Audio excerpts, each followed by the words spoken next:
आज महायुतीचे नगराध्यक्ष पदाचे उमेदवार कुलदीप शेंडे व वार्ड क्रमांक 13-14 मधील उमेदवार यांचे विजय निश्चित होणार।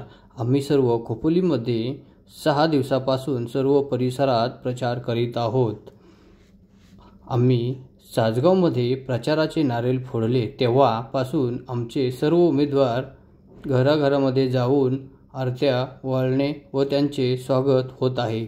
त्याचबरोबर आम्ही 13 नंबर वार्डमध्ये आलो तेव्हा अभूतपूर्व जो काही आम्हाला प्रतिसाद मिळत आहे। आम्ही आता मुकुंदनगर, सहकारनगर व भानवडमध्ये आलो आहेत। भानवड गावामध्ये आम्हाला वाटतोय की आम्हाला 13 नंबर वार्डमध्ये लीड भेटेल। सर्वात सिंहाचा वाटा आम्हाला भेटणार आहे। आम्ही 3 तारखेची वाट पाहत आहोत। आम्ही सर्व उमेदवार महायुतीचे विजय होणार व खोपोली नगरपालिकेवर भगवा फडकवणार, असे प्रतिपादन महायुतीचे नगराध्यक्ष पदाचे उमेदवार कुलदीप शेंडे यांनी संघर्ष रायगड न्यूजशी बोलताना व्यक्त केलं व येत्या 3 तारखेला काय चित्र पाहावयास मिळेल ते पाहूया। आम्ही एक 5-6 दिवसापासून खोपोलीमध्ये संपूर्ण परिसरात आपण निवडणुकीचा प्रचार करत आहे।